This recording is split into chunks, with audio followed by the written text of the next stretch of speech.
In today's video, we're going to be connecting AWeber to WordPress using FuseWP. So we'll begin by going to FuseWP's settings. And in settings, we just want to scroll down until we find AWeber in the integrations list. We're going to click on configure and connect to AWeber.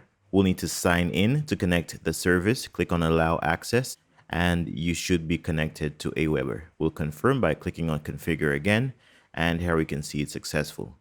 We can now go ahead and test it. So we'll go to user sync and we're going to add a sync rule. We'll go to source, then user roles.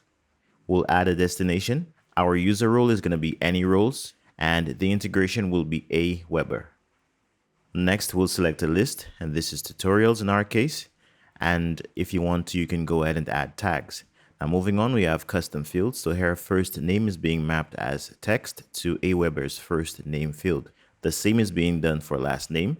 Since we're good, we can save our changes. Then we'll jump over to a registration form where we can add some user information and click on add user.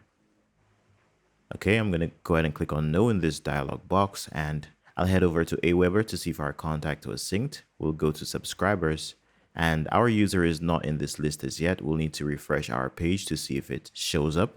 And after refreshing, we'll see that our contact is now on the list. However, it's in a pending state, so we'll jump to our email to confirm the subscription thanks to double opt-in. And once it's confirmed, we can go back and refresh the page to see what happens. And we'll see that our user is now fully subscribed. Okay, so I'm going to show you one more example with a newsletter sign-up form. So we'll just head back over to WordPress.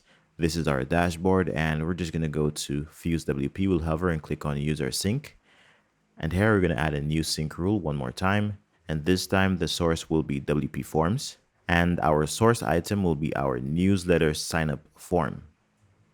Next, we'll add a destination. And our event will be after form submission.